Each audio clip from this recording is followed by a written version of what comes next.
Merci beaucoup. Bon, donc je ne vais pas passer beaucoup de temps à me présenter moi-même, c'est plus ce que je vais présenter qui est important. Donc Nedja l'a dit, je suis directeur de recherche dans un gros laboratoire qui s'appelle le laboratoire des sciences du climat et de l'environnement. C'est un laboratoire qui se trouve à Gif-sur-Yvette, dans le sud de Paris, à une trentaine de bornes. C'est un laboratoire qui est à la fois dirigé par le CNRS, le CEA et l'UVSQ, qui est l'Université de Versailles-Saint-Quentin. Et moi, dans ce laboratoire, mon travail, c'est d'utiliser des modèles pour simuler les climats de la Terre. Alors bon, d'abord, maintenant que j'ai fait ma présentation, je vais dire quelques mots. D'abord, je remercie beaucoup la Cité des Sciences de m'avoir invité. Je vous remercie surtout, vous, d'être venus, parce que c'est mon public, je pense, le plus accro de ma carrière, qui a décidé, malgré les grèves, de venir. Donc, je suis très content.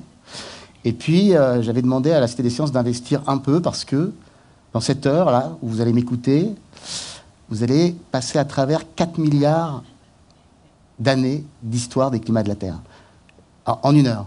Donc, j'avais demandé à la Cité des Sciences d'installer des ceintures de sécurité à chaque siège. Et je vois que ça n'a pas été fait. Alors, à part cette petite plaisanterie, plus sérieusement, sur la thématique que Nedja a donnée là tout à l'heure, il y a un rapport de la Banque mondiale qui vient juste de sortir sur climat et migration que je vous conseille, pour ceux que ça intéresse, de regarder. Bon, on va tout de suite passer au deuxième slide. Alors, voilà comment est structurée la conférence. Donc, en fait, si on regarde le climat de la Terre, depuis la naissance de la Terre, quasiment, jusqu'au fait que l'homme se hisse comme facteur forçant majeur et rapide du changement climatique, en fait, c'est structuré sur 3 grands temps, comme une valse. Il y a la valse des milliards d'années, et je vais vous montrer que sur cette échelle de temps-là, qui est énorme, qui est incommensurable à l'aune d'une vie humaine, c'est vraiment la luminosité du Soleil qui va changer. Et après, on va s'enfoncer dans l'échelle du temps, on va passer aux dizaines de millions d'années, et là, je vais vous montrer que c'est parce que sur notre petite planète, il y a une tectonique des plaques que le climat change. Puis on va s'enfoncer encore dans l'échelle du temps, jusqu'aux centaines de milliers d'années, et là, je vais vous montrer que c'est ce qu'on appelle les paramètres orbitaux, je vous expliquerai, qui gouvernent en fait cette échelle de temps. Et pour le dernier million d'années qui nous concerne nous, eh ben, c'est ça qui explique les variations glaciaires interglaciaires. Bon, vous allez me dire, pour ceux qui sont des bons danseurs, qu'une valse, ça se danse à 3 temps. Alors le 4e temps, c'est quoi? Le 4e temps, c'est l'intrus, c'est nous. Et toute la fin de mon talk, je la passerai à vous parler de ce que Nedja a dit, c'est-à-dire l'intrusion de l'homme, sa fulgurance et les impacts du changement climatique en cours. Donc on va commencer, avant de parler de notre petite planète, qui est vraiment l'objet, l'habitabilité pour nous. Il faut bien comprendre ça. Pour les milliards d'hommes qu'on est, il n'y a qu'une planète, c'est celle-là. Il n'y en aura pas d'autres. Donc il faut y faire bien attention. Mais avant de parler de ça, on va parler un peu de nos voisines, qui ne sont pas habitables. Donc la voisine un peu plus loin du Soleil, c'est Mars. Et Mars, elle a plein de caractéristiques très différentes de la Terre. C'est une jolie petite planète. Elle n'a quasiment pas d'atmosphère, 6 hectopascales, rien quoi, de CO2. Et surtout, Mars, on n'y pense pas, mais elle n'a pas de gros satellites comme la Lune. Alors vous allez me dire, mais quel rapport avec le climat? Eh bien, il se trouve que sur Mars, il y a 2 petits cailloux à la place d'avoir une Lune. Et du coup, l'obliquité, alors l'obliquité, c'est l'axe des pôles, entre les pôles et le plan dans lequel tourne la planète. Donc la Terre, quand vous la voyez faire sa circonférence, eh ben, elle a une obliquité, c'est-à-dire une inclinaison. Et d'ailleurs, c'est ce mot-là, inclinaison, qui en grec se dit climat, qui donne l'origine des thématiques sur lesquelles je travaille. Donc cette petite planète Mars, elle n'a pas de gros satellites, et donc son obliquité n'est pas figée comme la Terre. Et du coup, on peut, c'est ce qu'un grand physicien contemporain a fait, qui s'appelle Jacques Lascar, on peut calculer à partir de données astronomiques, ça c'est le slide que vous voyez là. Donc en abscisse, vous voyez le temps qui s'écoule, et en ordonnée, vous voyez le fait que sur Mars, l'obliquité, à des échelles de millions d'années, elle bouge. Et qu'est-ce que ça a comme conséquence climatique, ça, le fait que l'obliquité puisse largement varier? Eh bien, ça a des conséquences climatiques très importantes qu'un autre physicien, qui s'appelle François Forget, a montré. Et François, il ne travaille pas comme moi avec des modèles terrestres de climat, il travaille carrément avec des modèles martiens. Et avec ces modèles-là, il peut montrer que, à cause du fait que l'obliquité bouge, et c'est la diapo que vous voyez là, eh bien, les calottes de glace sur Mars, elles vont aussi bouger. Et ça, c'est intéressant parce que si avec vos enfants ou par curiosité personnelle, vous regardez la surface martienne, c'est ce que les hommes ont fait dès qu'ils ont pu le faire, vous voyez des surfaces sur Mars qui sont ravinées comme s'il y avait eu de l'eau qui s'était écoulée et qui avait érodé ces roches. Mais en fait, François, ce qu'il montre, c'est que ce n'est pas ça. C'est simplement le fait que les calottes de glace, elles ont bougé. Eh ben, c'est comme Dans les Alpes, il y a eu un moment au petit âge glaciaire où les glaciers allaient plus bas. Et ensuite, quand ils se sont retirés, ça a strié les roches. Et les stries qu'on voit sur les roches martiennes, c'est ça. Donc sur Mars, le climat est très différent, avec un cycle diurne très important, pas d'atmosphère pour permettre d'accuser le coup par rapport aux variations solaires. Donc il fait très froid la nuit et un peu chaud la journée. Et c'est une planète qui a vu son évolution climatique gouvernée très très différemment de celle sur Terre que je vais vous montrer pendant tout le reste de l'exposé. Donc voilà un peu le climat martien. Et alors la planète d'à côté, celle qui est plus près du Soleil, c'est Vénus. Et sur Vénus, il fait une température de four, 450 degrés à la surface. Et ce n'est pas du tout parce que Vénus est plus près du Soleil. Non, c'est parce que Vénus, contrairement à Mars et à la Terre, a une atmosphère extrêmement dense, avec beaucoup de gaz à effet de serre.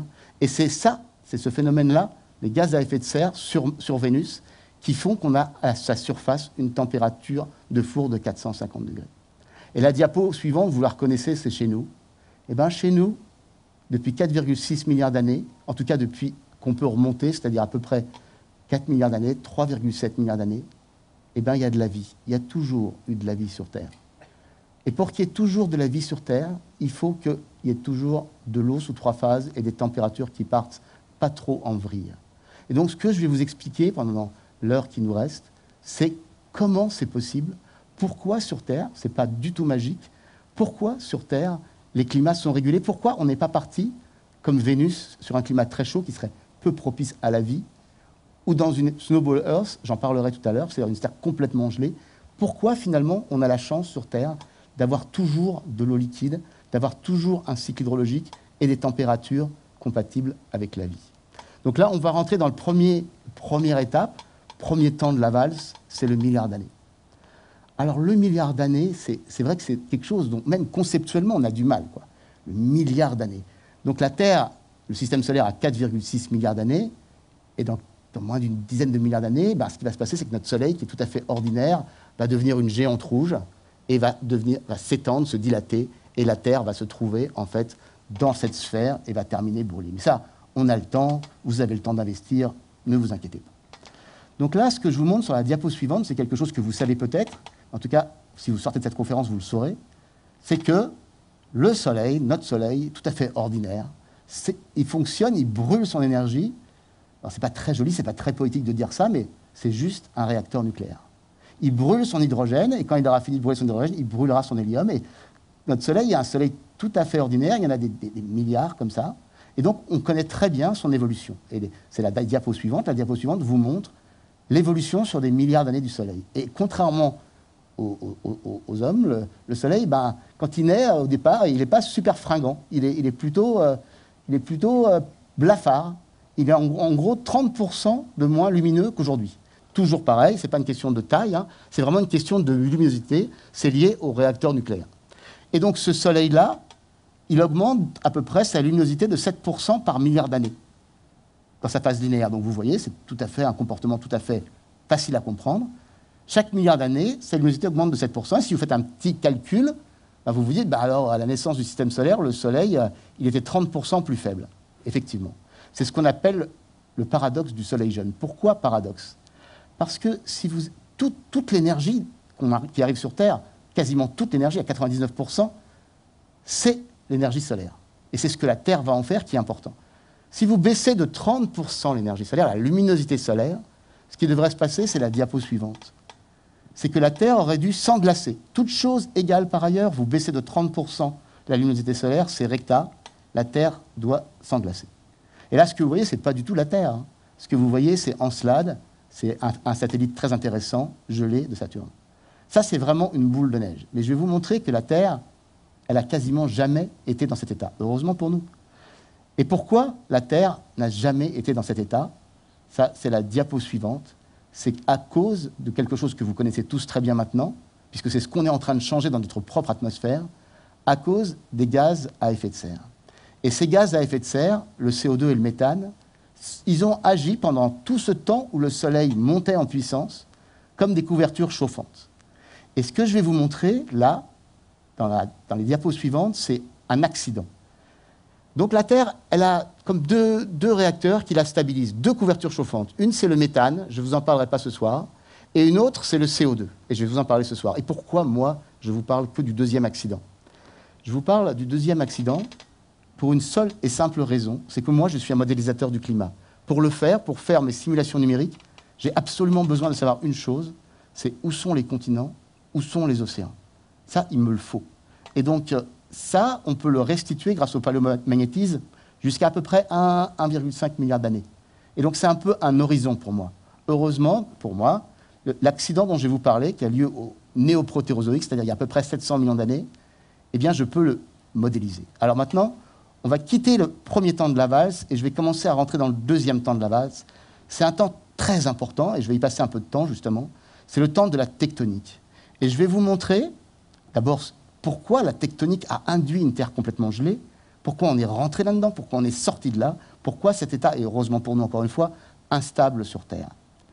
Et puis je vais vous montrer aussi que la tectonique des plaques, évidemment, elle change la distribution des continents et des océans, mais elle est la responsable des orogénèses, des grandes chaînes de montagnes, et aussi des disparitions des mers. Et tout ça a une influence colossale sur le climat.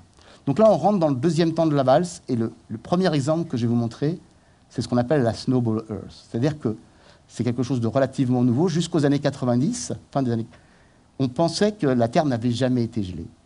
Mais en fait, maintenant, on sait que la Terre a été gelée, et je vais vous expliquer pourquoi ça s'est produit. Alors ça s'est produit il y a seulement 700 millions d'années, et je vous ai dit que chaque milliard, on prenait à peu près 7%. On aurait pu se dire qu'il y a 700 millions d'années, on était presque comme aujourd'hui, 4 ou 5% de luminosité solaire en moins, ça devrait aller, on n'a pas besoin beaucoup de couverture chauffante. Alors pourquoi, à ce moment-là, il y a eu un accident? Alors pour que vous compreniez ça de manière très simple, je vais vous expliquer, très simplement.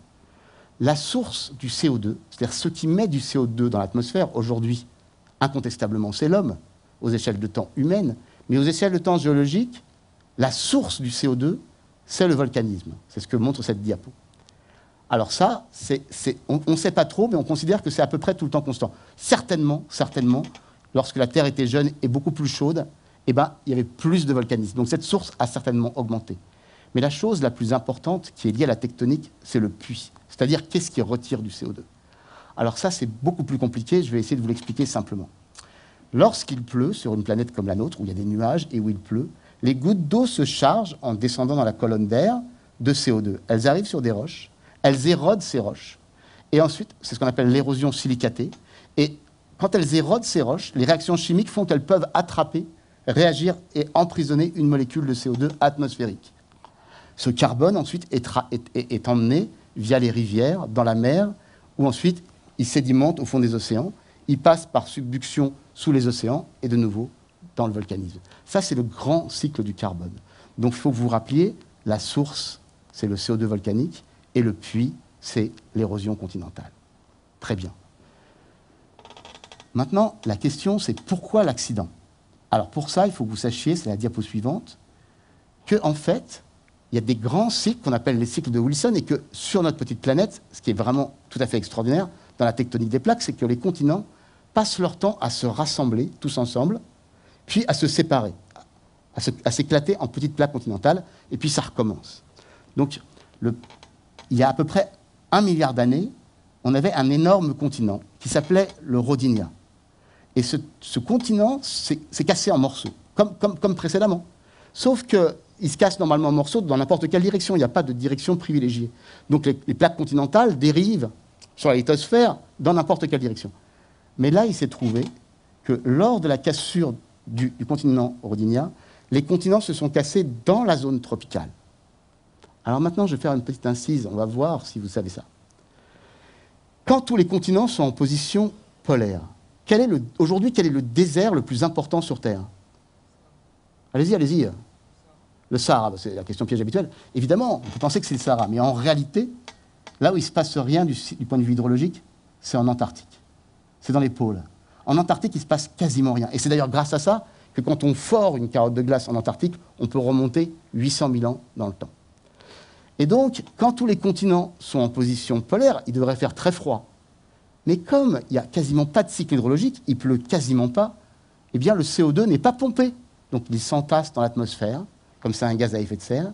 Quand les continents sont en position polaire, il y a une régulation, le CO2 monte. Quand les continents sont en position tropicale, c'est l'inverse. Là, ils sont sérieusement rincés. sont d'autant plus sérieusement rincés que ce sont des petites plaques. Parce que quand c'est un gros continent, eh bien, le centre est toujours sec. Et donc, en fait, cette cassure qui a eu lieu tectonique au néoprotérozoïque, elle a été très particulière parce que les continents sont restés dans la zone tropicale. Alors maintenant que je vous ai expliqué tout ça, je vais vous montrer les résultats de modèles. Voilà ce que serait, d'après les modèles, le climat d'il y a à peu près 800 millions d'années. Donc, sur cette diapo, vous voyez des résultats de modèles, vous voyez la température. Alors là, vous vous dites, voilà, c'était il y a à peu près 800 millions d'années. Vous ne reconnaissez pas les continents, c'est normal, ils étaient différents, comme je vous dis. On avait un gros continent qui s'appelait la Rodinia. Et finalement, la température globale de la Terre, c'était 13 degrés. C'est un peu comme aujourd'hui, il n'y a pas tant de différence que ça. La grosse différence, pour pas qu'on soit devenu une boule de neige, c'est que le CO2, lui, il était à 1800 ppm et on peut le calculer. Très bien. Bon. 50 millions d'années plus tard, voilà ce que vous avez. Donc le Rodinia s'est fractionné, mais il s'est fractionné dans la zone tropicale. Comme il y a énormément d'érosion silicatée, le puits fonctionne à plein, le CO2 s'effondre, il est de l'ordre de 500 ppm, il a perdu 1300 ppm, donc c'est un peu comme si vous retirez une couverture chauffante, et effectivement, là vous voyez les températures, elles ont énormément baissé. Et donc la diapo suivante, elle vous montre comment sur Terre, à des échelles géologiques, et là je vous ai fait un résumé filmé parce que ce soir, j'ai eu qu'une heure de conférence, si j'avais eu un jour, je vous aurais montré beaucoup plus de choses, mais en fait, le climat est très très lié à ce CO2. Et ce CO2 a été une chose extrêmement positive pendant des milliards d'années parce qu'il nous a protégés, c'est-à-dire qu'il a fait que la Terre avait des conditions qui ont toujours été favorables à la vie, malgré un soleil jeune, un peu blafard, parce qu'il avait cette couverture chauffante de CO2. Donc voilà la première étape, la première chose qui vous montre que notre petite planète, non seulement elle a une grosse lune qui permet d'avoir une obliquité qui ne peut pas trop bouger, mais en plus elle a la tectonique des plaques qui, dans sa relation avec le climat, permet de réguler. Alors maintenant, je vais vous montrer autre chose. On va remonter dans l'échelle des temps et je vais m'intéresser à une période qu'on appelle le phanérozoïque, qui est en fait la période qui nous sépare de la grande crise de vie qui a eu lieu il y a 540 millions d'années. Donc si on regarde, la diapo est peut-être déjà là, donc vous allez le voir, mais à votre avis, sur les 540 derniers millions d'années, est-ce que la Terre a été plus chaude ou plus froide qu'avant que l'homme intervienne, au pré-industriel? Globalement, est-ce que nous, on vit aujourd'hui, dans une période, à l'échelle géologique j'entends, plutôt froide ou plutôt chaude? Bon, je ne vais pas vous faire voter, mais l'idée, en fait, c'est qu'on vit dans une période plutôt froide. Et ça a plein de conséquences. C'est-à-dire qu'on vit, nous, les hommes, et même si on remonte à Toumaï, il y a 7 millions d'années, dans une période géologique de la Terre où le CO2 est bas. Ça, c'est très important. Et c'est même fondamental pour comprendre quelle va être l'influence de l'homme. Donc j'y reviendrai là-dessus. Mais avant de passer à ça, donc il faut vous dire que sur les 540 derniers millions d'années, la plupart du temps, sur Terre, il n'y a pas de calotte de glace. Il n'y a pas d'Antarctique, il n'y a pas de Groenland, il n'y a juste pas de calotte de glace parce que le CO2 est trop élevé qu'en plus, pour qu'il y ait des calottes de glace, il faut qu'il y ait des continents en position polaire et subpolaire. Comme aujourd'hui, on a l'Antarctique et on a le Groenland. Donc, il faut bien vous mettre ça dans l'idée, c'est que, par exemple, les dinosaures qui ont vécu entre 250 et 65 millions d'années, donc le petit film que vous allez voir tout à l'heure, il est vraiment très très pertinent pour ça, et bien ces dinosaures, ils n'ont quasiment jamais vu une calotte de glace. Alors maintenant, je vais vous montrer un petit film qui va vous montrer, qui a été fait par Jean Best de l'IPG, il y a déjà un moment, qui va vous décrémenter entre 250 et 0 la position des continents. Alors je vous décris avant d'en lancer le petit film, et je vous demande d'être attentif à deux événements. Donc vous allez voir un gros continent, qui est le dernier supercontinent, la Pangée, qui va se fractionner. Vous allez voir l'Australie partir vers l'ouest, vous allez voir l'Antarctique se positionner en position polaire, et vous allez regarder la date. Vous allez voir l'Afrique se séparer de l'Amérique du Sud, et surtout, vous allez voir la petite plaque indienne qui va déposer Madagascar et venir taper contre le continent asiatique. Donc c'est bon, c'est parti, je vous le décris avant pour que vous puissiez bien comprendre ce que vous voyez. Et là, ce que vous voyez, donc, c'est le fait que le temps passe et on part de 250 millions d'années et petit à petit, on arrive à 0. Donc là, ce que vous voyez, c'est vraiment comment les continents, alors c'est plus récent que 700 millions d'années, donc on a plus d'assurance sur cette reconstitution. Et donc ce que vous voyez, c'est comment les continents se sont déformés. Et ça a une influence à la fois sur le climat, parce que les continents dérivent en latitude, mais aussi sur le CO2, pour la raison que je vous ai dite tout à l'heure. Alors maintenant que vous avez ça en tête, je vais faire un grand pas en avant, et maintenant je vais m'intéresser seulement aux derniers 40 millions d'années. Donc je me rapproche de plus en plus de nous. Alors la diapo suivante, elle vous montre quelque chose qui est juste l'évolution depuis 40 millions d'années. Quels sont les phénomènes importants? Alors, il y a un premier phénomène que vous avez vu sur le film, c'est la séparation entre l'Amérique du Sud et l'Antarctique. Alors, j'aurais dû vous demander aussi de regarder cette date-là. Est-ce que quelqu'un a fait attention à ça? Quand est-ce que l'Amérique du Sud se sépare de l'Antarctique et que le courant circumpolaire peut se mettre en place? Personne n'a fait attention? C'est à peu près, il y a à peu près 34 millions d'années. Donc, il y a cet événement-là qui est important parce qu'il va isoler l'Antarctique. Et surtout, l'événement le plus important, et les causes pour cet événement-là, on ne les connaît pas, c'est que depuis 40 millions d'années, on est passé d'une situation chaude, petit à petit, à une situation froide, avec un effondrement progressif du CO2 dans l'atmosphère. Il y a 50, 40, 50 millions d'années, le CO2 dans l'atmosphère, c'est à peu près 1000, 1200 ppm. Aujourd'hui, c'est 400. Et avant que l'homme intervienne, c'était plutôt 300. Donc en 40 millions d'années, le taux de CO2 a baissé d'un facteur 4, et donc la planète s'est refroidie. Alors ça, c'est important pour nous, parce que c'est dans ce contexte-là, c'est la diapo suivante, que nos ancêtres vont commencer à s'installer. Et donc vous savez que les grands singes, les orang-outans, les gorilles, les chimpanzés, ils sont nés il y a à peu près 25 millions d'années en Afrique équatoriale.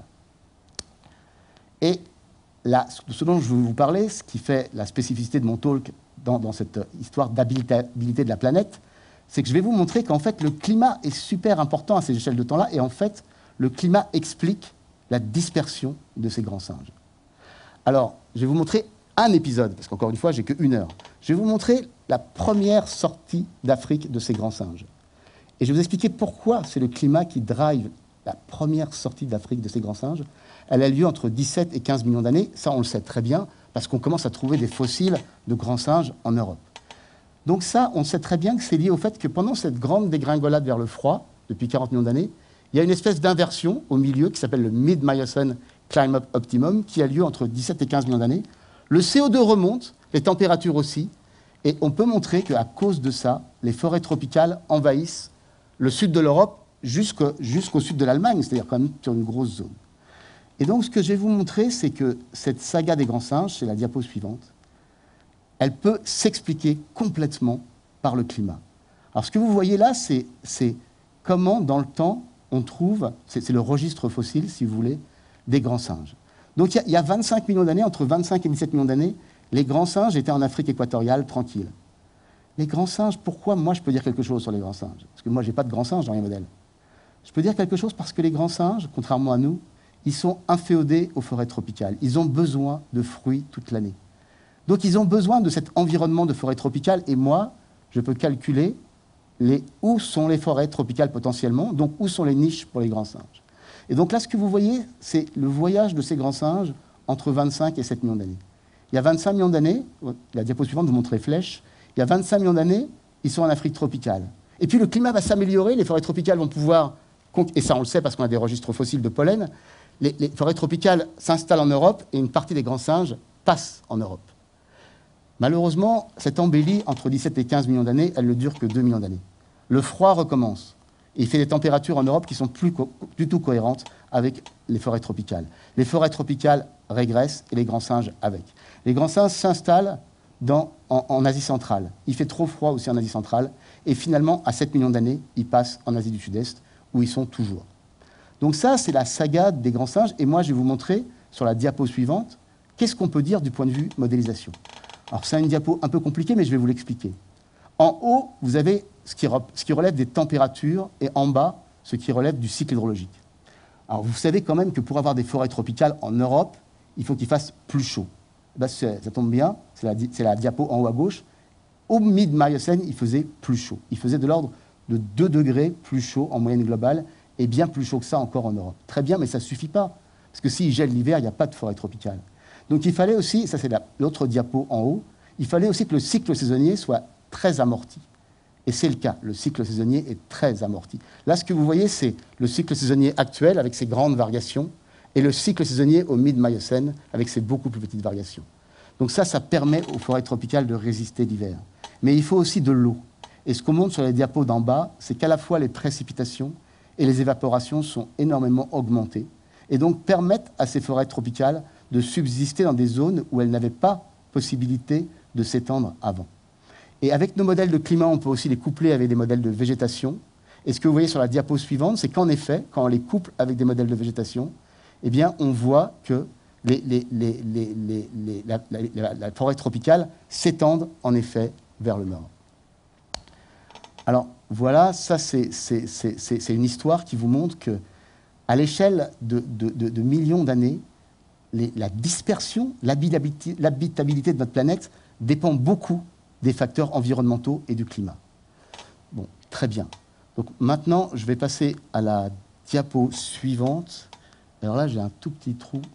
La diapo suivante. Ah oui, la diapo suivante, elle va vous montrer un autre aspect. Donc là, vous avez vu carrément l'aspect migration et climat. Et la diapo suivante, elle va vous montrer une chose tout à fait extraordinaire de ces 40 derniers millions d'années, je vous en ai parlé, toujours concernant la tectonique, c'est que la tectonique des plaques, elle a pour influence, pour impact de faire disparaître des mers. Et là, vous allez voir la disparition d'une mer entre 40 millions d'années et aujourd'hui, qui est une mer épicontinentale énorme, qui s'appelait la Thétis. Et ce que vous voyez sur cette diapo, c'est le retrait de cette mer. Alors il faut imaginer vraiment une mer énorme, puisque la Méditerranée actuelle n'est juste qu'un reliquat, la Caspienne, sont juste des petits reliquats de cette mer qui couvraient tout l'Est européen et tout l'Ouest de l'Asie. Et cette rétraction de mer épicontinentale va avoir des conséquences climatiques que vous pouvez imaginer. Et une des conséquences qui a été modélisée avec un collègue norvégien-chinois, on a montré qu'en fait, quand on calcule l'impact de cette rétraction de la mer, c'est la diapo suivante, eh bien, on montre que les moussons africaines, indiennes, mais là, je vous montre africaines, ont beaucoup changé, et qu'à cause de ce changement de mousson, des zones sont devenues extrêmement arides, et c'est en fait le moment de l'émergence du Sahara tel qu'on le connaît aujourd'hui. Le Sahara n'a pas toujours été tout jaune, d'ailleurs, même après 7 millions d'années, il n'a pas toujours été tout jaune, mais à 7 millions d'années, vraiment, l'aridification de l'Afrique commence. Et pourquoi c'est important? C'est parce que je vous ai parlé de la saga des grands singes, qui s'arrête à peu près à 7 millions d'années, mais entre 7 et 2 millions d'années, c'est-à-dire de Toumaï, le plus vieil hominidé, jusqu'à Lucie, eh bien, le climat, et c'est la diapo suivante, va être régulé par les moussons, c'est-à-dire par l'eau. C'est-à-dire que les ancêtres de l'homme sont énormément impactés par la disponibilité en eau en Afrique entre 7 et 2 millions d'années. Et en gros, c'est à cause de ça. Alors, je vais vous expliquer pourquoi sur des échelles de temps plus courtes. Vous imaginez une mer épicontinentale très, très étendue. Pour les pays qui l'abordent, l'Afrique, l'Asie, l'Europe, ça change considérablement les climats. Parce que l'hiver, à cause de cette mer continentale, eh bien, les hivers sont doux et les étés ne sont pas trop chauds. Et donc, le climat est très zonal, c'est-à-dire qu'en fait, c'est très, très, très temporisé. Il n'y a pas de grosses variations. Quand cette mer disparaît, les moussons vont devenir plus fortes. Pourquoi? Parce que la mer va laisser place à un énorme continent, comme on le connaît aujourd'hui, l'Europe, l'Asie, et ce continent est extrêmement chauffé l'été, alors qu'avant, quand il y avait une mer, ce réchauffement était largement amorti, et du coup, les moussons vont pouvoir être augmentés parce que les moussons sont essentiellement drivés par le gradient thermique entre l'océan et les continents. Et donc, entre 7 et 2 millions d'années, on va avoir des périodes très sèches en Afrique et des périodes de mousson. Donc la diapo suivante, elle vous montre pourquoi on trouve Toumaï et on trouve Abel sur le lac Tchad. Pourquoi, entre 7 et 2 millions d'années, essentiellement le registre fossile, toujours lui, nous montre énormément de choses à l'est du Rift et si peu d'hominidés à l'ouest du Rift. On n'en a trouvé que 2, Abel et Toumaï, tous les deux au bord du mégalac Tchad. Alors ça s'explique par le fait que de temps en temps, tous les 20 000 ans à peu près, il y avait de très fortes moussons qui permettaient à l'homme, mais pas qu'à l'homme, il y a aussi des restes d'hippopotames, de toute une faune, de toute une flore, qui montrent que, à ce moment-là, effectivement, l'Afrique centrale est beaucoup plus humide et on a un énorme lac Tchad. Alors la diapo suivante vous montre que ça, je le dis, mais on peut le modéliser. J'ai une étudiante qui a modélisé en fait ce méga lac Tchad qui est énorme. Quand il est en position pluvieuse, il fait 400 000 km², c'est-à-dire presque gros comme la France. Et bien pour maintenir un lac comme ça en zone équatoriale, il faut beaucoup, beaucoup de pluie de mousson. Et donc ce qu'elle a montré, c'est que effectivement, le tempo des pluies de mousson, à des échelles de 20 000 ans, permettait aux hommes de temps en temps d'aller à l'ouest, mais très rarement. Et ça explique cette énorme dissymétrie dans le registre fossile entre l'est de l'Afrique et l'ouest de l'Afrique. Donc maintenant, je vais passer encore plus près de nous à quelque chose qui est le rift africain, et je vais vous expliquer ce qui s'est passé quand l'Est africain, à son tour, est devenu aride. Donc là, ce que vous voyez, c'est une belle diapo de l'Afrique, où vous voyez bien la colonne vertébrale de l'Afrique avec ce rift qui va du sud au nord et qui a des très beaux sommets à 5000, qui vraiment découpe l'Afrique en Afrique de l'Ouest et en Afrique de l'Ouest. Le truc le plus dur en paléoclimat, c'est de reconstituer l'élévation. Vous avez bien noté, pour ceux qui sont un peu critiques, je pense, que quand je l'aurai, je le montrerai à la géode, mais pour l'instant, que le dessin animé que je vous ai montré, là, sur la tectonique des plaques, eh ben, les continents, ils sont tout plats. Pourquoi? Parce que le relief, c'est quelque chose de très, très difficile à reconstruire. Donc nous, comme on est des modélisateurs, on va simplifier énormément les choses. Et donc, on a fait des simulations numériques, il y a un moment déjà, avec un autre étudiant. Et ces simulations numériques, c'est la diapo suivante. Qu'est-ce qu'on a fait? Comme on n'était pas capable de restituer la hauteur du rift, on sait que le rift, il est très haut aujourd'hui. On sait qu'il y a quelques millions d'années, il n'y avait pas de rift du tout. Et puis, on a pris un mid-rift. Et on a regardé qu'est-ce qui se passe quand le rift monte. Alors, ce qui se passe quand le rift monte, c'est que quand il n'y a pas de rift, c'est la diapo suivante, les précipitations, elles rentrent largement dans le continent est-africain. C'est-à-dire pendant tout le moment où le rift était assez bas, les derniers 40 millions d'années, les précipitations de mousson ont rentré à l'est du rift. Et qu'est-ce que ça avait comme conséquence? C'est ce que vous voyez là en différence. C'est que comme l'est était bien arrosé, il y avait des arbres, des forêts. L'est africain, c'était des forêts à perte de vue. Et puis au fur et à mesure que le rift est monté, eh bien, le climat s'est asséché, et ça on le sait aussi par les registres fossiles, et finalement, les arbres ont laissé place à des herbes, à la savane. Et c'est la diapo suivante, quand on couple nos modèles climatiques à des modèles de végétation, eh bien, on trouve quoi? On trouve que les arbres font place à de la savane. Et pour ceux qui sont un peu âgés dans la salle, ça leur rappellera une histoire que raconte très bien Yves Coppens, c'est l'East Side Story, c'est-à-dire le fait qu'effectivement, comme il l'avait dit, à cause de l'élévation du rift, l'Est africain, à son tour, va devenir aride, et donc les forêts vont régresser, et les hommes vont devenir bipèdes. En fait, ça, par contre, c'est pas assuré, vu que Toumaï se baladait déjà 5 millions avant d'années. Mais en tout cas, peut-être ils ont réinventé la bipédie. En tout cas, ils se sont, ça c'est sûr, adaptés au fait que les arbres disparaissaient. Alors pendant ce même temps, et c'est la diapo suivante, la deuxième calotte de glace va apparaître, c'est celle du Groenland. Donc je vous ai dit tout à l'heure que l'Antarctique était, vous avez vu sur le dessin animé, j'ai oublié de vous poser la question, l'Antarctique se met en position polaire quand? Quelqu'un se rappelle de ça? A noté ça? Quand est-ce que dans le dessin animé, l'Antarctique, hop, se met en position polaire?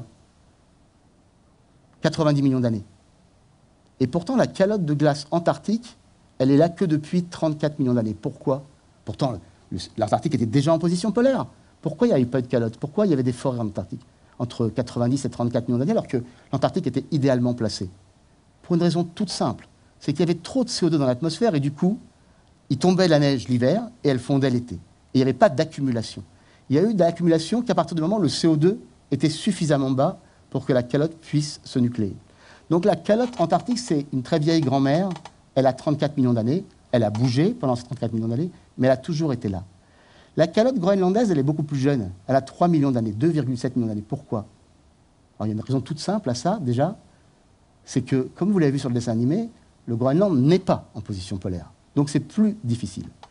En plus, le Groenland n'est pas entouré d'un océan circumpolaire, donc c'est beaucoup plus difficile. Donc il a fallu attendre que le CO2 baisse suffisamment, il y a à peu près 3 millions d'années, pour que le Groenland se nuclée. Alors ça a été montré par un collègue à moi qui s'appelle Daniel Lund, dans un papier paru dans Nature il y a quelques années, donc c'est ce que je vous montre là. Donc en fait, Daniel, il a dit, bon, à quoi c'est dû cet englacement du Groenland? Il y a plusieurs causes à l'échelle géologique. Alors il y avait 4 causes essentielles. Il y avait le fait que les Rockies ont été, comme le rift africain, surélevés, donc ça change la dynamique atmosphérique. Il y avait le fait qu'il y avait le canal de Panama qui était encore ouvert, donc ça peut changer la circulation océanique. Il y avait le fait que le Pacifique était plus chaud, donc ça peut advecter plus de vapeur d'eau aux hautes latitudes. Et puis il y avait le fait que, inexorablement, le CO2 baissait. Et ce que Daniel a montré, c'est qu'en fait, les 3 raisons, il les a écartées, les 3 autres. La seule qui permette de comprendre que le Groenland s'englace, c'est la baisse du CO2. Et la diapo suivante, c'est ce que nous, on a fait. On a montré qu'il y a la baisse du CO2, et c'est dans ce cadre de baisse du CO2 que les variations d'insolation, et ça va nous faire rentrer dans le 3e temps de la valse naturelle, les variations d'insolation au sommet de l'atmosphère vont être le petit kick qui va faire basculer le Groenland. Alors je vous montre dans la diapo suivante la différence qu'il y a et pourquoi c'est important que le CO2 soit bas.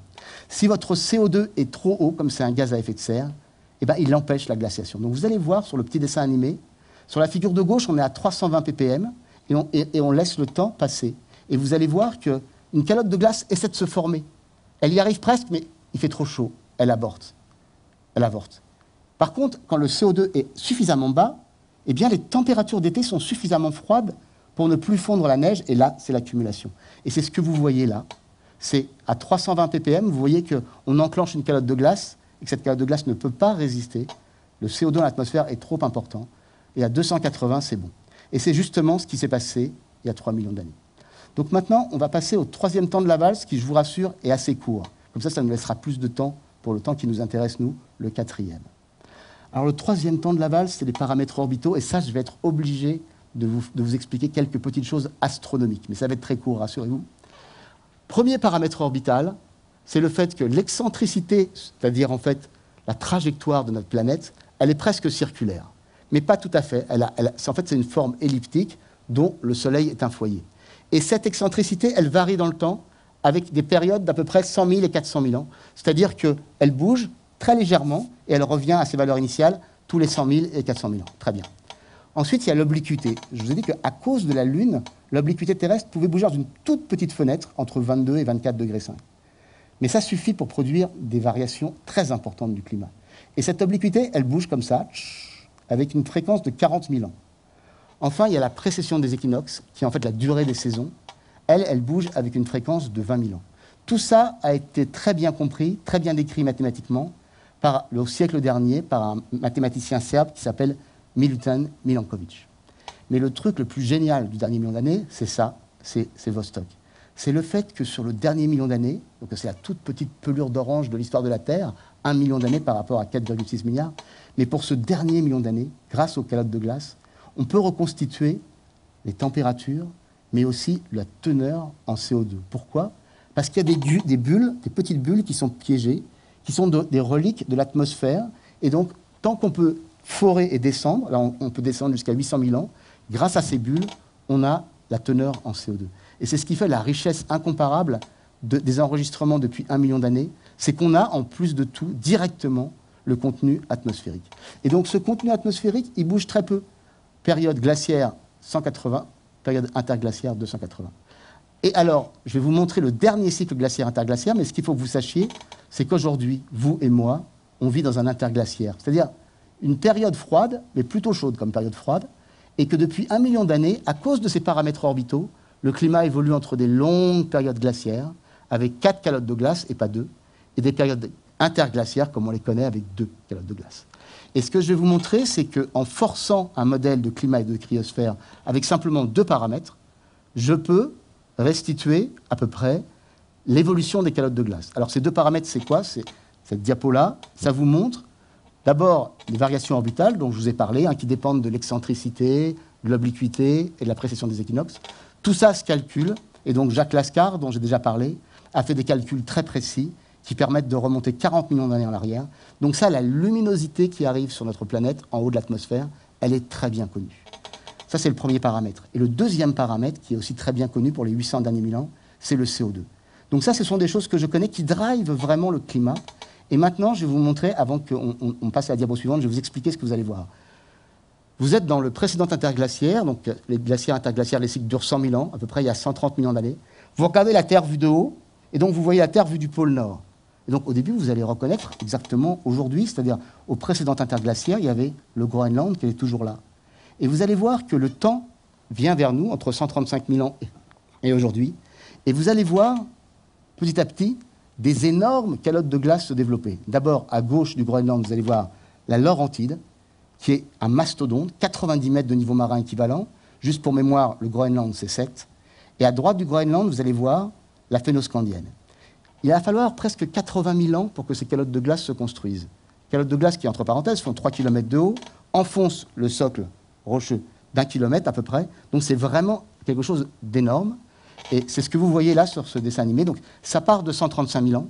Et au bout d'un moment, vous voyez que à cause de ces variations d'insolation et de CO2, eh bien, une énorme calotte de glace va se mettre à pousser sur l'Amérique du Nord et le Canada. C'est ce qu'on appelle la calotte laurentide. Et peu de temps après, une autre calotte de glace va se mettre en place, c'est ce qu'on appelle la calotte phénoscandienne, qui, elle, va couvrir l'Europe du Nord. Et bien voilà, c'est là-dedans qu'on vit depuis 1 million d'années. C'est-à-dire que les petites variations de CO2, entre 180 et 280 ppm, et les variations d'insolation vont produire ces gigantesques changements climatiques. Mais maintenant, on va quitter le 3e temps de la valse, sur lequel je ne dis pas grand-chose, parce que sinon la conférence serait trop longue et je voudrais avoir du temps pour le 4e temps. Donc là, on va rentrer dans le 4e temps de la valse. Et avec ce petit voyage que je vous ai fait faire, vous avez compris, je pense, que à l'échelle de centaines d'années, l'homme, depuis les révolutions industrielles, disons 200 ans, a été capable de modifier le contenu de sa propre atmosphère, c'est-à-dire en gaz à effet de serre, le CO2, le méthane, essentiellement. Et ça, c'est fondamental. Vous avez bien compris pourquoi, à toutes les échelles de temps, le CO2 est intimement lié à l'évolution du climat. Sauf que là, au lieu de se faire sur des milliards, des dizaines de millions ou des centaines de milliers d'années, ça se fait en 2 siècles. Donc la diapo suivante, elle vous montre où on est aujourd'hui. Comment on est aujourd'hui? Cette diapo, elle vous montre l'évolution des températures, l'évolution du niveau marin et l'évolution des gaz à effet de serre. Donc l'homme, par lui-même et tout seul, a été capable de modifier le contenu en CO2 atmosphérique de 280 ppm à aujourd'hui 410 ppm en très peu de temps. Alors maintenant, je vous ai parlé beaucoup du passé, je vais vous parler du futur. Donc on utilise pour ça des modèles, c'est la diapo suivante. Ces modèles-là, ils sont validés sur le passé, donc il y a plein d'incertitudes, mais quand même, pour les grandes périodes du passé, avec ces modèles, on arrive à comprendre beaucoup de choses. Et maintenant, je vais vous parler des projections, c'est-à-dire de ce qui risque de se passer dans le siècle qui vient. Et pour ça, les 2 prochaines diapos que je vous montre sont des diapos qui sont directement issus d'un rapport qu'on appelle le rapport du GIEC. Donc la plupart des experts internationaux climatiques se mettent ensemble, et tous les 6 ans, ils font un rapport qui établit les choses qui sont robustes dans le changement climatique. C'est ce qu'on appelle les rapports du GIEC.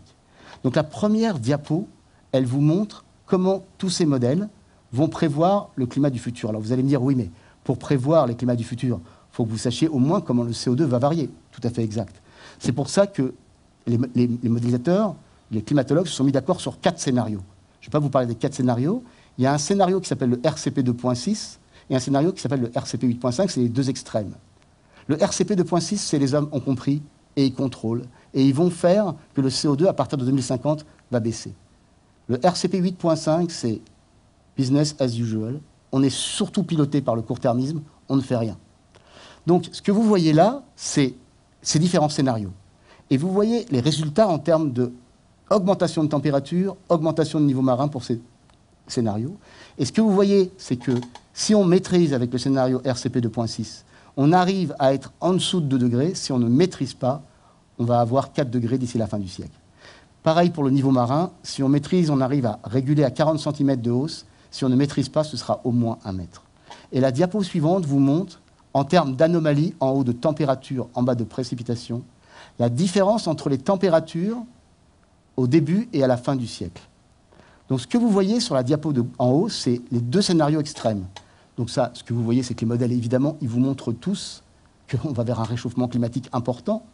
Mais vous voyez plus de choses là-dessus. Vous voyez qu'évidemment, si on ne fait rien, c'est bien, bien pire que si on intervient. Bon, ça, c'est clair. Mais ce que vous voyez, si vous regardez attentivement, c'est 2 autres choses qui sont très importantes pour le reste de mon talk. Vous voyez qu'il y a un gradient de température, c'est-à-dire que l'augmentation de température, elle n'est pas partout pareille sur Terre. Elle est assez faible, finalement, dans les zones équatoriales et très importante dans les zones polaires. C'est ce qu'on appelle l'amplification polaire. C'est lié à quoi, grosso modo, cette amplification? Pourquoi il fait beaucoup plus chaud? L'augmentation de température est beaucoup plus sensible au pôle qu'à l'équateur. C'est essentiellement lié au fait que quand vous êtes aux moyennes et hautes latitudes, l'hiver, il y a de la neige. Et que cette neige, elle va, en disparaissant, elle va amplifier le réchauffement, puisqu'il n'y a plus de neige qui va réverbérer la lumière. Et donc la disparition de la durée de couverture neigeuse va amplifier le réchauffement. Okay? Et donc, en gros, en très gros, ce que vous voyez là sur ces diapos du haut, c'est le fait qu'effectivement, on va très sensiblement augmenter les températures polaires, justement là où il y a les calottes de glace. Et ce que vous voyez aussi, si vous avez une bonne vue, c'est que le réchauffement, dans ces scénarios, il est plus important sur les continents que sur les océans. Pourquoi? C'est très simple à comprendre aussi. C'est parce que si vous chauffez un continent et vous chauffez un océan, l'océan va pouvoir réagir à ce réchauffement, il va pouvoir évaporer. Le continent aussi, mais dans une moindre mesure. Et comme l'océan, il évapore, il perd de sa température de surface. Donc il se réchauffe moins vite que le continent qui, lui, ne peut pas évaporer de la même façon. Et c'est pour ça que le réchauffement est plus important sur les continents que sur les océans. Maintenant, sur la figure du bas, vous voyez aussi les anomalies fin de siècle par rapport au début de siècle pour ces deux scénarios en termes de précipitation. Et là, vous voyez que c'est vraiment différent de l'actuel. Et c'est vraiment quelque chose qui n'est pas facile à calculer. C'est-à-dire qu'il y a des zones qui vont être plus humides, des zones qui vont être plus sèches. Et là, vous avez vraiment besoin de modèles pour être capable de prédire quelles seront les zones plus sèches. Mais ce que vous voyez, par exemple, c'est qu'un exemple, c'est que le bassin méditerranéen, dans tous les modèles, quels que soient les scénarios, va s'assécher énormément. Donc je ne vais pas insister là-dessus. Maintenant, je vais passer à des affaires qui sont plus des affaires d'impact. Donc vous pourriez vous dire, surtout après ce grand voyage, c'est la diapo suivante, que bon, finalement, à l'échelle géologique, qu'est-ce que fait l'homme? Un énorme feu d'artifice. Mais à l'échelle géologique, bon, il va brûler tous les combustibles fossiles. Si on se met sur le pire des scénarios, en quelques centaines d'années, les réserves sont très faibles. Donc à l'échelle géologique de quelques centaines d'années, c'est vraiment l'échelle du feu d'artifice. On peut brûler tous les combustibles fossiles. Ce faisant, on va augmenter très sérieusement le CO2. Puis finalement, on peut vous dire qu'il y a plein de périodes géologiques dans la Terre où il y a eu beaucoup plus de CO2 qu'aujourd'hui, puisque je vous dis qu'on est dans une phase où le CO2 était bas. Très bien. D'ailleurs, la dernière période où le CO2 était élevé, c'était il y a 3 millions d'années. On avait à peu près aussi 400 ppm. Ah bon? Et il y a 3 millions d'années, qu'est-ce qu'il y avait? Il n'y avait pas de Groenland. Et puis le niveau marin, il était de 15 mètres plus haut. Pourquoi? Parce que pas de Groenland, 7 mètres de niveau marin. Pas d'Antarctique de l'Ouest, 3 mètres de niveau marin. Et aussi la dilatation thermique qui fait que de toute façon, l'eau, elle prend plus de volume quand elle chauffe. Et donc ça remonte le niveau marin. Et donc, si on était là et qu'on arrêtait tout aujourd'hui et qu'on laissait des milliers, des centaines d'années le climat s'équilibrer, on perdrait sûrement le Groenland qui n'est pas fait pour vivre avec 400 ppm de CO2. Le problème, c'est la diapo suivante, le problème fondamental, c'est qu'on fait cette manip-là dans un climat froid, dans un climat où il y a des calottes de glace. D'accord? Donc elles peuvent fondre. Et dans un climat, surtout, où en 2050, on sera 9 milliards d'hommes, avec une grosse proportion de ces hommes qui vivent pas loin de l'eau, pas loin de la surface océanique, et donc à des élévations assez basses. Et ce que je vais vous montrer maintenant, très rapidement, c'est à quoi on peut s'attendre. Alors là, je vous ai montré les scénarios de l'IPCC, qui sont des scénarios consensuels, et maintenant, je vais vous montrer qu'il peut se passer des choses qui fassent que, finalement, c'est encore plus grave que ça. Mais ça ne veut pas dire que c'est catastrophique, ça veut dire qu'il faut y réfléchir. Alors c'est quoi? Qu'est-ce qui peut se passer? Donc là, j'ai fait une petite liste de tous les incidents qui peuvent se produire. Alors il y a des incidents qui peuvent se produire qui sont très liés au cycle du carbone et du climat. Alors ça, je vais vous en parler très rapidement, parce que moi, je vais m'intéresser plutôt à la cryosphère. Vous voyez depuis le début que je suis plus intéressé par les relations climat-cryosphère. Mais je vais quand même vous montrer que sur la petite planète sur laquelle on est, ce qu'on est en train de faire, ça peut avoir des conséquences très importantes et parfois inattendues. Alors la diapo suivante, elle vous montre un truc très simple que vous allez comprendre très vite.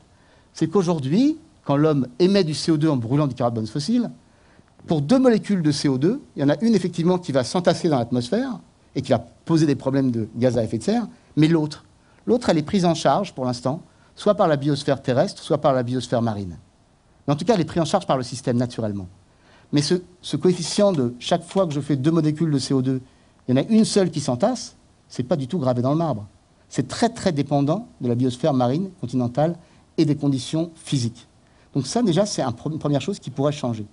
Une deuxième chose, c'est la diapo suivante, à court terme, c'est-à-dire au cours du siècle, c'est qu'on peut aussi, par réchauffement, déglacer des zones qu'on appelle les pergélisols, les permafrosts, qui sont des zones gelées, qui, en déglaçant, vont émettre du méthane et du CO2, qui va se superposer, si vous voulez, aux émissions humaines. Et donc, qui va aggraver le phénomène de gaz à effet de serre. Et encore à plus long terme, il y a des réservoirs encore plus énormes, à peu près à 800 mètres de fond dans les océans, qui sont ce qu'on appelle des clatrates, qui sont des réserves d'hydrate de méthane qui, si elles dégazaient, produiraient des effets de gaz à effet de serre encore plus importants. Mais ce n'est pas ça dont je vais vous parler. Moi, je vais vous parler d'un autre phénomène qui n'est pas lié au carbone, mais qui est vraiment lié à l'existence de calottes de glace et à leur fonte. Alors la diapo suivante, elle vous montre quelque chose que je vais vous expliquer et qui va être important pour la suite de l'exposé, qui va à peu près durer 10 minutes. L'océan, quand vous le regardez, vous êtes au bord de la mer, ça vous paraît une masse d'eau tellement infinie, tellement énorme, que perturber la circulation de l'océan, ça paraît hors de portée. Et vous avez raison, c'est une circulation globale, extrêmement robuste. Et cette circulation-là, elle a quand même un talon d'Achille.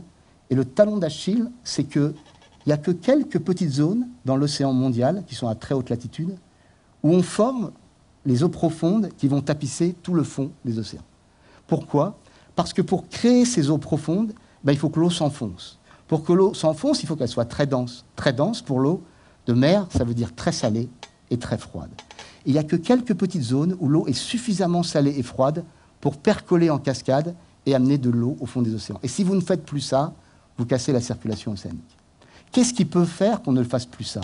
Ce qui peut faire qu'on ne fasse plus ça, c'est que vous fondez de façon accélérée une calotte de glace, comme par exemple le Groenland. Si vous fondez trop rapidement le Groenland, vous allez amener de l'eau douce dans des zones de formation d'eau profonde, et donc vous allez casser cette circulation.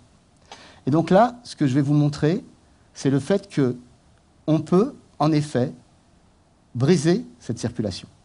Alors, je vais vous montrer 3 raisons essentielles pour lesquelles ça peut arriver.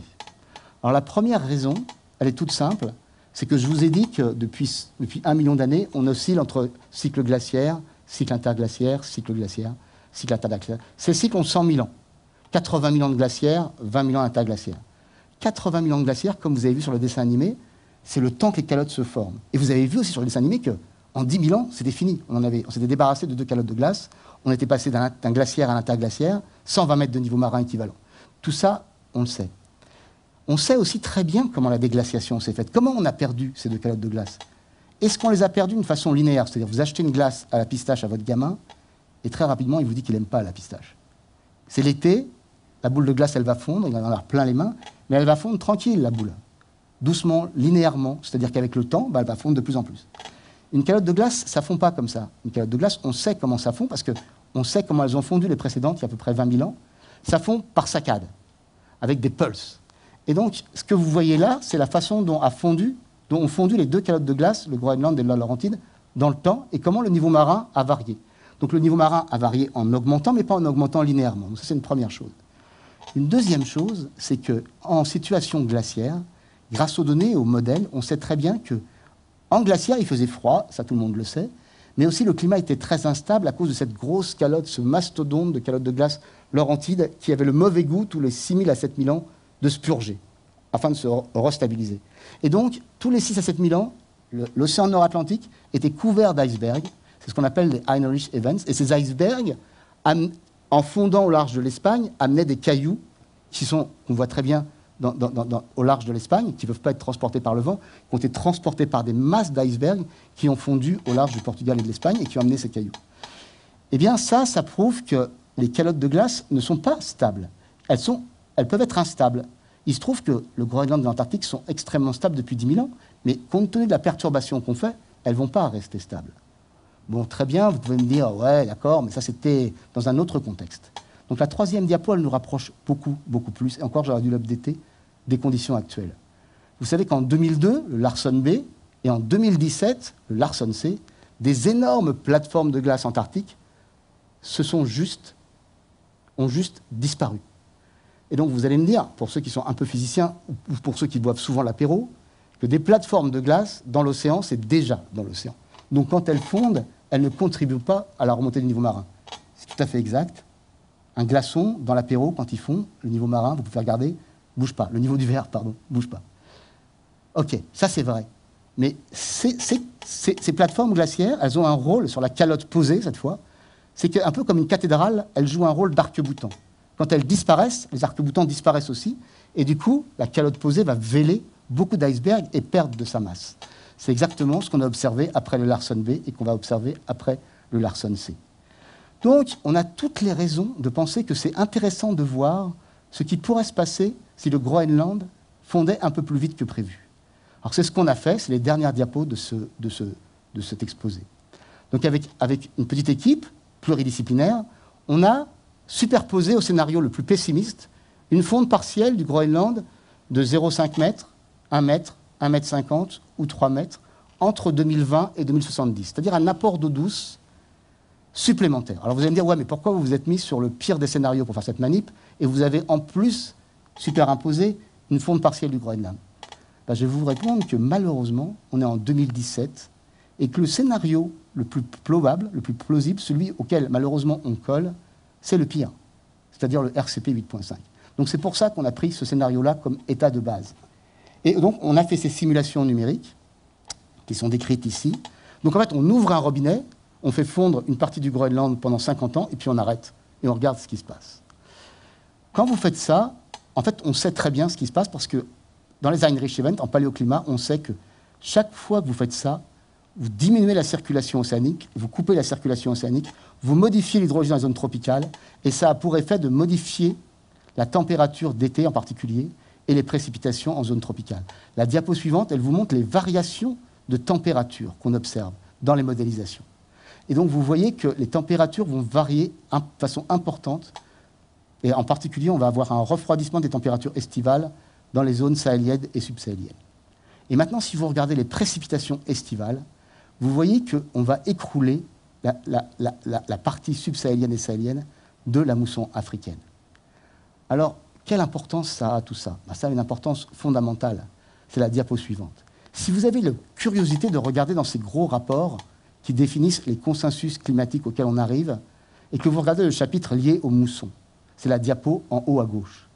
Vous voyez que pour le scénario RCP 8.5, celui qui est rouge, quand on regarde l'impact d'une augmentation du CO2 au cours du siècle, dans ces scénarios, eh bien, on voit que les modèles, en fait, sur cette question-là, des moussons africaines, il y a plein d'autres questions sur lesquelles il y a un accord, sur cette question-là, il y a des modèles qui vous montrent augmentation des précipitations africaines, de la mousson africaine, d'autres qui vous montrent une baisse, d'autres qui vous montrent une amplification ou une diminution, mais fixe, et d'autres qui vous montrent qu'en fait, la mousson va bouger. Tout ça est fondamentalement important. Pourquoi? Pour deux raisons essentielles. D'abord, parce que dès aujourd'hui, il y a des millions, des dizaines de millions de gens qui, pour leur agriculture, ont besoin des précipitations de mousson, donc c'est fondamental. Et une deuxième raison, c'est que ces zones subsahéliennes sont des zones à très, très fort taux démographique. Ce n'est pas comme la Tunisie, l'Algérie, le Maroc, où les familles sont déjà à 2-3 enfants. C'est des régions bien plus pauvres, où les familles sont encore à au moins 7 enfants, en moyenne. Et donc, on va toucher là des zones démographiquement très importantes. Quand nous, on fait fondre de façon un peu accélérée une partie du Groenland, alors là, il n'y a pas de doute, on impacte énormément la zone de mousson africaine.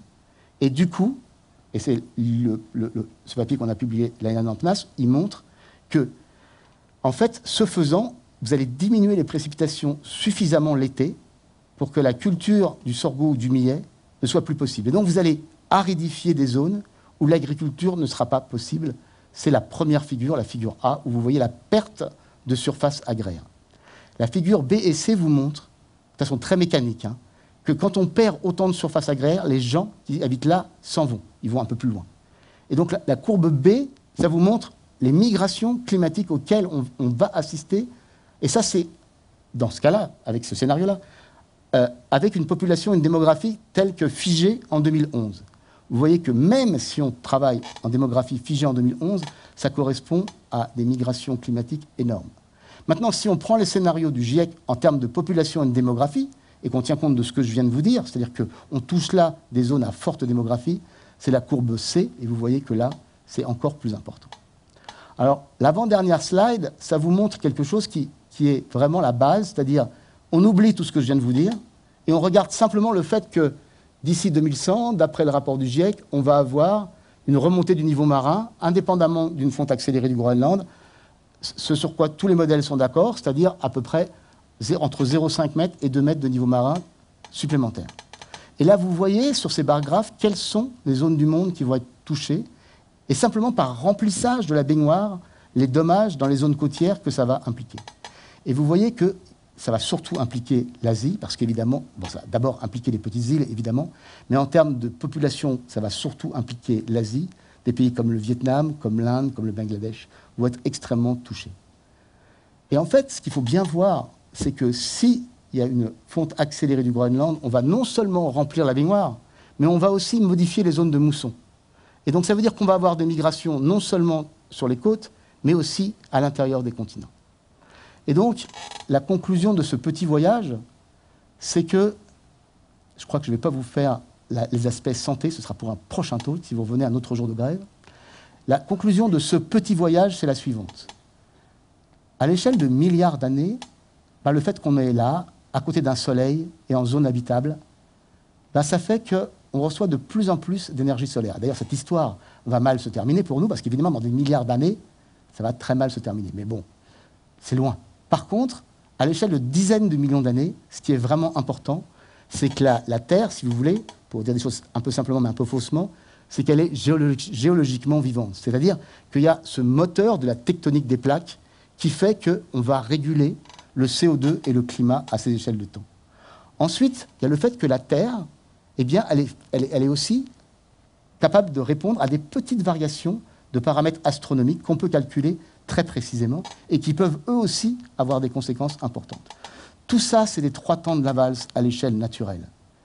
Depuis 200 ans, l'homme lui-même s'est hissé comme facteur forçant majeur d'un changement climatique dont il faut retenir une chose, c'est qu'il est fulgurant et qui part d'un climat relativement froid, il y a des calottes de glace, et aussi où on n'est plus quelques populations de cueilleurs sur Terre et qu'on est 9 milliards.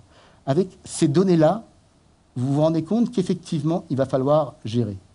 Et la dernière diapo, qui est super importante, c'est quoi? Il va falloir gérer, ça veut dire quoi? Ça veut dire que l'homme, aujourd'hui, il a cette capacité extraordinaire, effectivement, de modifier son environnement, et de façon tellement rapide que ça peut être dangereux, mais il a un gros cerveau. Il est capable aussi de mesurer avec des satellites, avec plein de données, ce qu'il est en train de faire. Et donc, pour moi, ce qu'il y a d'exaltant, c'est qu'on sait ce qu'on fait. On peut modifier la trajectoire.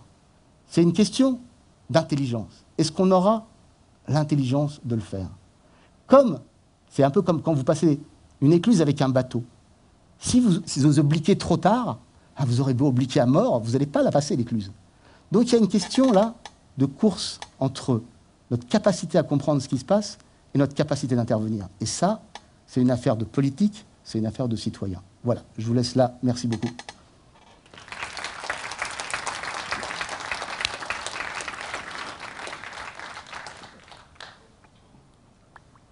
Merci beaucoup, Monsieur Ramstein, pour votre exposé qui a été très clair.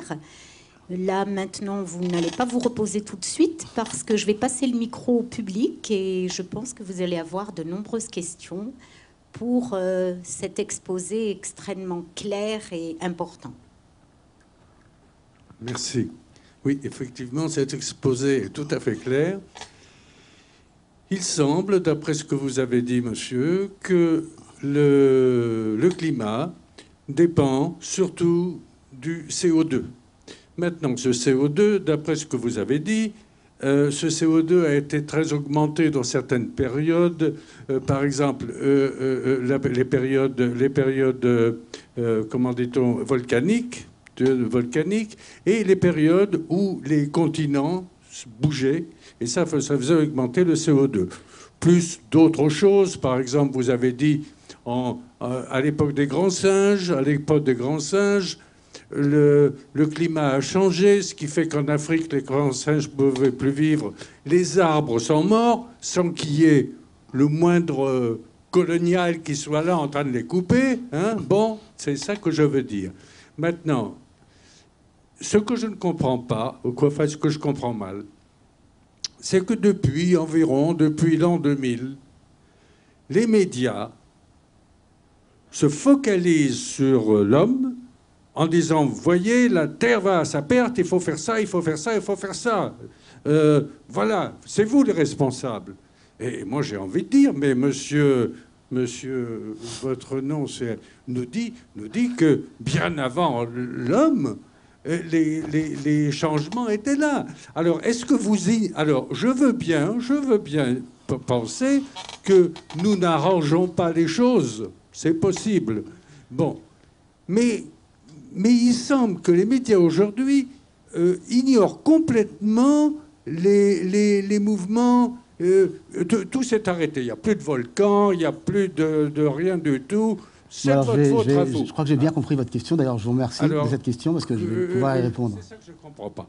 Alors, ça veut dire que je n'ai pas été assez clair. Parce que normalement, vous avez pourtant vachement bien suivi tout ce que j'ai dit parce que vous avez redit les choses. Alors d'abord, les changements climatiques sont très liés au CO2. Ils ne se limitent pas au CO2. Je vous ai montré, il y a plein de choses. Il y a le soleil, il y a la tectonique des plaques, il y a les paramètres orbitaux. Il y a plein de choses. Mais il y a aussi le CO2. Et alors, moi, en prenant tout ce recul, si vous voulez, en prenant vraiment des milliards, des dizaines de millions d'années, des centaines, ce que je vous montre, c'est comment les rétroactions, dans ce temps qui est laissé à la planète Terre, se mettent en place. Mais là, ce qui fait que, ce qui vous énerve un peu visiblement, c'est qu'on focalise sur l'homme. Mais c'est parce que l'homme est en train de transformer son environnement à une très grande vitesse. Pourquoi? C'est tout simple. C'est parce que l'homme, pour se développer, il n'y a pas de mal en soi, pour se développer, pour faire qu'on sorte d'une situation, on a utilisé de l'énergie. Et il se trouve que sur Terre, comme ça, pour l'instant, avec les technologies qu'on a, pour faire ça, on brûle du CO2, que ce soit du carbone, du pétrole, du gaz. Et du coup, il y a une chose qu'on fait qu'on ne peut pas discuter, qu'on mesure, c'est qu'on change le CO2 avec toute l'importance que ça a. Et le truc qui répond à votre question, d'après moi, mais je n'ai pas été suffisamment clair, c'est la fulgurance. C'est la fulgurance et le nombre. C'est-à-dire que, vous avez raison, il y a plein de périodes de la Terre où il y a eu plus que 410 ppm qu'on a aujourd'hui. Mais il n'y avait pas 9 milliards d'hommes. Et on ne changeait pas le contenu atmosphérique en quelques siècles dans une société où il y a 9 milliards d'hommes. Il va falloir gérer et croire ou dire que la nature va s'en charger. Effectivement, elle va s'en charger. Mais à des échelles de temps qui ne sont pas celles des hommes, à l'échelle de temps de milliers, de dizaines de milliers d'années, de centaines de milliers d'années pour les calottes de glace. Donc là, on est face à un problème qui est bien connu, sur lequel, je le dis en passant, 100% des climatologues sont d'accord avec moi. Il y a des gens qui sont sceptiques, c'est sûr, mais c'est en général pas des climatologues. Et ils le sont parfois très honnêtement, ils ont raison de douter. Le doute, c'est le nerf de la guerre en science. Mais il n'empêche que c'est la seule fois dans l'humanité où toute une catégorie de gens, tous les climatologues se sont mis d'accord pour faire des rapports consensuels dans lesquels ils disent tous les 6 ans, et de façon de plus en plus précise, qu'on est en train de changer notre environnement. C'est pas grave. Ce qu'il faut, c'est contrôler, maîtriser. Il faut prendre des décisions qui permettent de changer la trajectoire pour qu'on n'arrive pas à une situation qui sera très difficile à gérer. Alors, en quoi elle peut être très difficile à gérer? Bon, je vais montrer qu'un exemple, mais il y en a plein. Je vais montrer un exemple, c'est qu'on fait cette expérience. Les dinosaures auraient fait la même. Qu'est-ce qui se serait passé? Beaucoup moins grave. Il n'y avait pas de calotte de glace. Il n'y avait pas 9 milliards de dinosaures non plus. Et donc, s'ils avaient pu faire la même expérience que nous, émettre beaucoup de CO2 en très peu de temps, la dilatation thermique, ça c'est physique, elle aurait été la même, et il n'y aurait pas eu des calottes de glace qui risquaient de fondre en augmentant le niveau marin. Donc aujourd'hui, ce que je vous ai montré, c'est que ce qui est important, pour répondre à votre question encore une fois, c'est la fulgurance. Ce n'est pas le niveau de CO2 qu'on a, c'est la fulgurance, la vitesse à laquelle on le fait, dans un contexte où énormément de population vit. Et donc ça peut conduire à des migrations, il va falloir gérer. Donc c'est peut-être pas la peine de croire que la nature va faire à notre place des choses qu'elle ne va pas faire et qui ne sont pas très graves. Parce que la Terre, elle peut vivre sans homme, elle l'a déjà fait. Donc le vrai problème, c'est comment on gère maintenant. Une autre question, merci pour votre exposé. Vous avez fixé votre exposé sur le CO2 et méthane. Est-ce qu'il n'y a pas une influence du Soleil avec des cycles de Soleil? Il y a des différents cycles de 12 000 ans, de 200 ans, etc., qui sont très importants. Bien sûr, pas dans l'échelle de ce siècle où on fixe les grandes différences à cause des derniers 2 siècles, où on a oublié également le cycle naturel. Et qu'est-ce qu'il y a des impacts, par exemple, du Soleil sur ce changement dans plusieurs siècles, pas uniquement le XXe siècle? Alors oui, vous avez raison. Moi, j'ai parlé de l'augmentation sur le milliard d'années. Je n'ai pas parlé des variations solaires et des cycles courts. Donc il y a plein, comme vous l'avez dit, il y a plein de cycles de solaires qui sont liés à la quantité d'énergie qu'on va recevoir au sommet de l'atmosphère. Mais ce sont là des toutes petites fluctuations. Alors il y a des gens qui, il y a quelques années, prétendaient que ça n'avait rien à voir avec l'homme, ça avait à voir avec les cycles solaires. Mais ça s'est révélé complètement faux, puisque maintenant, c'est complètement décorrélé. Le climat continue de se chauffer, alors que le cycle solaire induirait l'inverse. Donc, si vous voulez, Alors, il y a deux réponses à votre question. Premièrement, oui, on l'a fait. On a pris en compte l'impact dont vous parlez, qui est tout à fait réel, des cycles solaires, qui est très négligeable en soi, en amplitude, et qui est tout à fait négligeable du point de vue des changements climatiques par rapport au CO2. Donc ça, on l'a fait. Et puis, il y a une autre chose que vous dites qui est tout à fait vraie, ça évidemment, c'est très important, c'est qu'il y a une variabilité naturelle du climat. C'est-à-dire que l'homme soit là ou pas là, tous les hivers ne vont pas se ressembler. Vous voyez bien qu'il y a plusieurs hivers sans neige. Là, il y a une variabilité tout à fait naturelle du climat. Et dans les années 80, si vous voulez, quand les climatologues, avec leur modèle, cherchaient à sortir le signal du bruit, c'est-à-dire à montrer qu'il se passait quelque chose qui était en dehors de la variabilité, ils avaient la grande honnêteté de regarder, si vous regardez les rapports du GIEC, le premier rapport du GIEC, c'était « peut-être qu'on est en train de changer ». Le dernier rapport du GIEC, c'est « on a changé ». Et donc, si vous voulez, la variabilité naturelle dont vous parlez, qui est tout à fait existante, les modèles essaient aussi de la reproduire et essaient aussi de savoir quand est-ce que le signal va sortir du bruit. Et le signal, il est sorti du bruit, puisque, alors que pendant tout l'Holocène, 10 000 ans, la température globale n'a quasiment pas varié, depuis 2 siècles, avec très corrélé au CO2 atmosphérique et à son augmentation, les températures augmentent avec le CO2. Ça ne veut pas dire que chaque année, elles vont augmenter linéairement au CO2, parce que la machine Terre, c'est une machine, comme je vous ai montré, extrêmement complexe. Donc, c'est pas mécanique. Mais par contre, ce qui est très clair, c'est que les années les plus chaudes des 100 dernières années, c'est presque les 10 dernières années. Ça ne peut pas être un hasard à l'échelle globale. On est vraiment en train de changer les choses. Et à ce propos, je vais dire une toute petite chose de plus. Il y a des gens qui sont extrêmement honnêtes et qui doutent. Et c'est bien, comme je vous ai dit, c'est le nerf de la guerre en science. Mais il n'y a pas que des gens honnêtes. Comprenez bien que là, on touche un domaine vraiment important. Et je vous conseille de lire un livre que je conseille vraiment, qui s'appelle « Les marchands de doute », d'une femme qui s'appelle Naomi Oreskes. Donc, ce n'est pas une climatologue, c'est une sociologue américaine. Et elle montre comment, en mettant le doute dans la tête des gens, sur le tabac, sur l'amiante, sur le climat, ben les gens, ils sont là, ils disent « ouais, peut-être que c'est ça, mais peut-être que c'est pas ça ». Et du coup, le doute, évidemment, favorise l'inaction. Mais là, sur l'amiante, ça a permis de gagner 30 ans pour certaines sociétés. Pareil pour le tabac, de vendre encore pendant 30 ans suffisamment. Sur le climat, c'est différent. Sur le climat, ça touche tous les hommes. Ça peut avoir des conséquences vraiment catastrophiques. Et donc, si vous voulez, il y a des gens qui ont vraiment intérêt à faire croire aux politiques et à la population que peut-être c'est ça, mais peut-être c'est pas ça. Mais si, c'est ça. Tous les experts le disent. Le changement climatique est en route. Il est mesurable. Il est mesurable à l'échelle d'une vie d'homme. Vous allez, moi j'ai 58 ans, j'ai été à la mer de glace quand j'étais gamin, j'y suis retourné avec mes enfants, et ça n'a rien à voir. Donc ça, c'est un système à forte inertie, la mer de glace. C'est pas une année comme un hiver plus froid. C'est vraiment le phénomène cumulé d'un changement climatique en marche. Et voilà. Et donc moi, je pense qu'il faut répondre très clairement à votre question. Le Soleil, il a des cycles. Ces cycles font varier l'insolation. C'est très faible. Et en plus, c'est très décorrélé des températures qu'on observe aujourd'hui.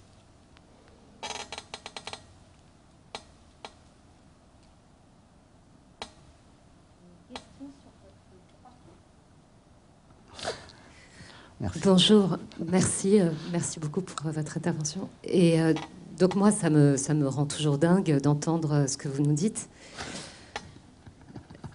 Surtout quand j'ai lu, là, il n'y a pas très longtemps, début février, que Total, mais il n'y a pas que Total, on est bien d'accord, était en train d'étudier un scénario à 100 millions à passer à 100 millions de barils là, en 2040, alors que l'Agence internationale de l'énergie préconise qu'il faut rester à 75 pour imaginer les 2 degrés. Et en fait, moi, de lire ce genre d'article, moi, ça me met vraiment dans un état pas possible, parce que je me dis qu'on a un vrai problème, il y a une dissonance cognitive incroyable, et qu'on laisse encore dire des choses pareilles, publier des choses pareilles sans se dire mais comment on peut encore dire des choses pareilles, en fait. Alors moi, j'aimerais savoir, juste, vous seriez président de la République, vous commenceriez par quoi ? Alors, je vais répondre à vos 2 questions, à vos 2 interrogations de façon un peu différente. D'abord, les scientifiques, ils font leur job. Moi, je suis un scientifique avec des milliers d'autres. Hein. On fait notre job, c'est-à-dire, on essaie d'expliquer ce qui va se passer, d'éclairer, de donner des arguments quantifiés, avec les meilleurs modèles possibles, avec des barres d'incertitude. Voilà, aux citoyens, aux politiques, on fait notre job. C'est ça notre job. Notre job, il s'arrête là. C'est-à-dire que nous, on est scientifiques, on n'est que ça. Après, c'est la façon dont la population, dans les citoyens, dans les politiques, vont pouvoir s'emparer de ce message et changer les trajectoires. Et ça nous dépasse complètement. Et j'en arrive donc à votre deuxième question.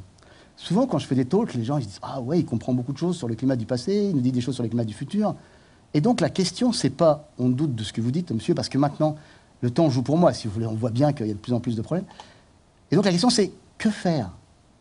Alors, moi, je vous le dis, je suis scientifique. Je suis un homme comme vous. Je n'ai pas de réponse toute faite à ce problème. Je peux juste dire que si on ne change rien aux émissions de CO2, voilà ce qui va se passer. Après, c'est un travail. Il ne faut pas vous énerver, surtout. Il faut construire, il faut s'organiser, il faut augmenter. C'est ce que j'essaie de faire à mon humble niveau.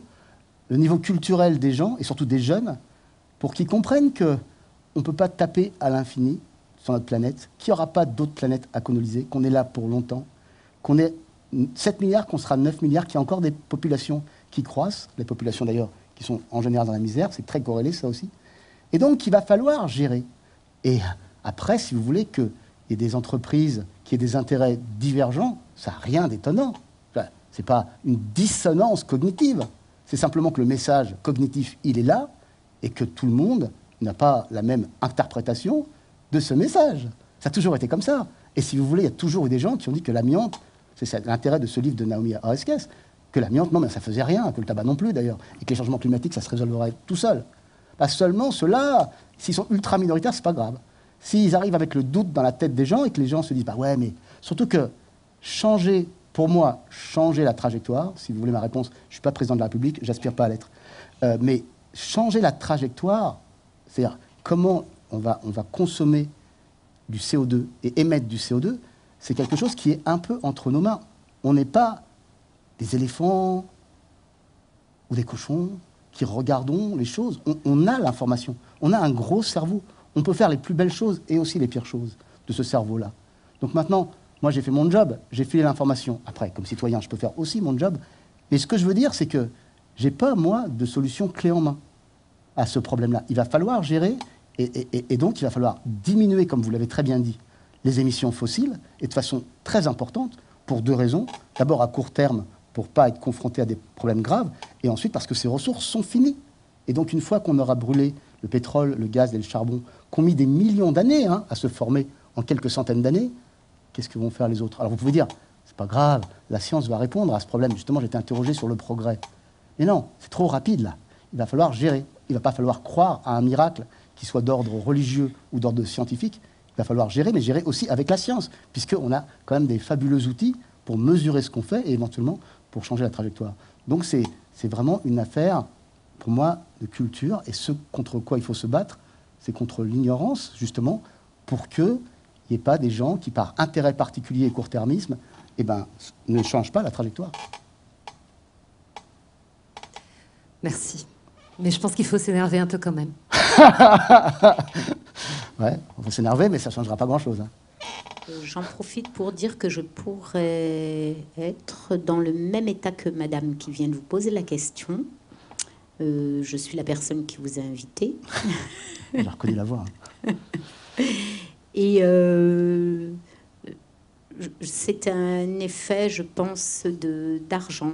Je crois vraiment qu'il y a aussi cette situation qu'avec l'argent, on peut tout acheter, même si les personnes ont conscience. Et puis, il y a également, au niveau de chacun, un confort personnel qu'on ne souhaite peut-être pas perdre.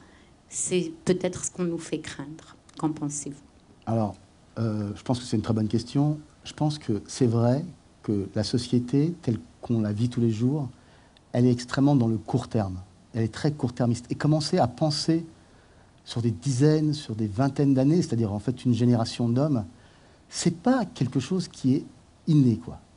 Donc, vous avez raison, l'argent, c'est déterminant. Ceci dit, il ne faut pas être trop pessimiste parce que, avec les événements extrêmes, avec le changement climatique, on va perdre de l'argent. Et au bout d'un moment, ça coûtera plus cher de ne rien faire que de faire. Sauf que ce sera peut-être trop tard. Et pour répondre à votre première question, je pense qu'en effet, il ne faut pas être trop impatient non plus parce que, vous voyez, quand l'homme s'est rendu compte, il y a déjà plusieurs siècles, qu'il n'était pas le centre de l'univers, que la Terre n'était pas le centre de l'univers, que c'était qu'une pauvre petite planète, mais une planète vivante, c'est la seule qu'on connaisse quand même, et sur laquelle on est, et on ne sera pas sur une autre, je le répète, eh bien, il a fallu du temps pour que cette idée passe qu'on était sur une planète d'un système solaire avec des milliards de soleils, qu'on n'était pas le centre de l'univers. Eh bien, il faudra aussi du temps, ça ne sert à rien de s'énerver mais il faut se battre, pour que les gens comprennent que non, on ne peut pas taper indéfiniment sur une planète qui a des ressources finies. Non, on ne peut pas, à 9 milliards d'hommes, faire n'importe quoi sur le taux de CO2 parce que il y a des corrélations très fortes, c'est tout l'objet de mon séminaire, comme l'a montré le premier monsieur qui est intervenu, entre le CO2, même s'il ne fait pas tout, il fait beaucoup, entre le CO2 et le climat, qui font qu'on ne peut pas se permettre de ne pas gérer, et on a les moyens de gérer. Donc moi, je n'aime pas tellement cette façon de voir qui est très catastrophiste, du style ouais, mais regardez, telle entreprise, elle investit massivement contre le climat, ou l'argent fera tout. Vous avez raison, c'est difficile, je ne dis pas que c'est facile, mais je dis qu'on a les moyens de le faire, on a le cerveau pour le faire, on peut le faire. Et d'ailleurs, si je suis là à vous parler aujourd'hui, c'est bien parce que des générations de scientifiques ont développé des modèles, ont développé des satellites qui nous permettent de dire à tout le monde, bah, regardez ce qui se passe. Et donc, c'est ça.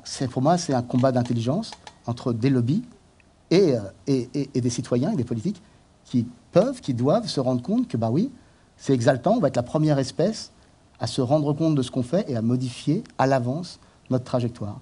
Mais penser sur 20 ans, sur 30 ans, bah, c'est un peu une révolution. Ce n'est pas du tout quelque chose qui est induit par la culture actuelle, qui est au contraire dans la consommation, dans le profit immédiat, beaucoup trop. Ben voilà, ça peut se changer, ça. On peut réfléchir, parce que c'est l'intérêt de tout le monde. À terme, si vous allez très vite vers, comme je le disais tout à l'heure, si vous allez très vite vers l'écluse sans prendre la bonne direction, ça va très mal finir pour tout le monde. Donc c'est quand même... Et ça, c'est une révolution. Penser, être capable de se projeter sur plusieurs décades, c'est pas du tout évident.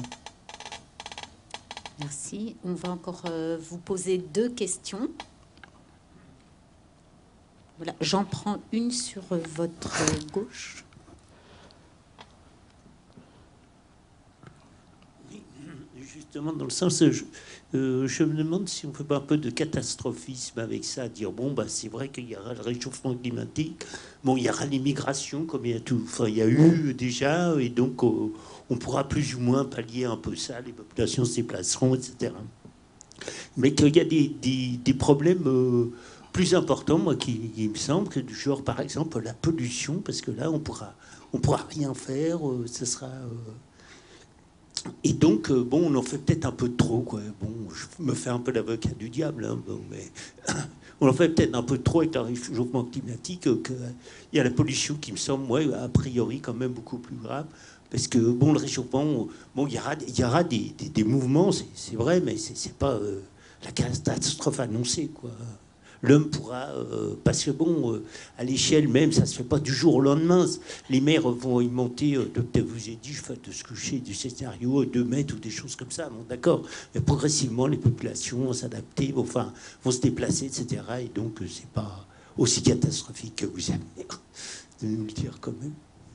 Voilà. Alors, bon, pour répondre simplement à votre question, moi, on m'a demandé de faire un séminaire sur le climat. J'ai fait un séminaire sur le climat. Ça ne veut pas dire que c'est la seule chose importante. Ça ne veut pas dire que c'est le seul problème dont on doit tenir compte. Vous avez tout à fait raison. Dans mon laboratoire, au LSCE, il y a des gens qui travaillent sur la pollution. La pollution, ça pose plein de problèmes aussi. La façon dont l'homme se disperse, la façon dont l'homme se concentre, la façon dont il se développe dans les villes, ça pose plein de problèmes, vous avez raison, et des problèmes qui sont aussi immédiats. Donc, dans l'échelle de Richter, des problèmes annoncés, je ne sais pas lequel est le plus important, mais vous avez tout à fait raison. Moi, je ne dis pas que le climat est le seul problème, et en plus, moi, je ne dis pas que c'est catastrophique. Moi, je pense qu'envisager l'avenir sous une forme catastrophiste, ce n'est pas bon. Pourquoi? Pour une raison toute simple. C'est que si vous dites ça aux gens, ben, ils n'ont pas besoin de se battre, puisque la catastrophe est annoncée. Et donc, alors que si vous leur dites, bah ouais, c'est vraiment une chance pour nous, les hommes, c'est une chance, c'est une capacité qu'aucune autre espèce n'a jamais eue, c'est de comprendre ce qui se passe et de bouger pour que ça se passe le mieux possible. Pas pour un individu, mais pour les 9 milliards d'hommes. C'est-à-dire que c'est la prise de conscience collective, ce qui va être difficile et long, d'un changement annoncé. Mais ça ne retire rien à tout ce que vous avez dit sur la pollution. Il y a d'autres problèmes. Et encore, vous avez parlé de la pollution. Moi, je parle de ce que je connais. Je parle du climat. Vous pouvez inviter un collègue à moi de l'IPSL, du LSE. Il y en a plein, des très bons scientifiques qui travaillent sur la pollution en France. Il vous fera aussi un tableau de ce qu'est la pollution aujourd'hui. Vous pouvez aussi inviter des gens, j'en ai pas du tout parlé, mais tout ce que je raconte là s'accompagne d'une perte de biodiversité très importante et tout à fait irréversible. Donc l'homme, Encore une fois, il n'est pas en dehors du monde. Le progrès ne l'aide pas à s'affranchir de la nature. L'homme, il est dans la nature, dans un environnement. Vous ne pourrez pas le déraciner et l'implanter sur Mars. Les gens qui disent ça disent absolument n'importe quoi. On est là, et il va falloir gérer 9 milliards d'hommes sur notre belle planète, et tout va dépendre de comment on va le faire.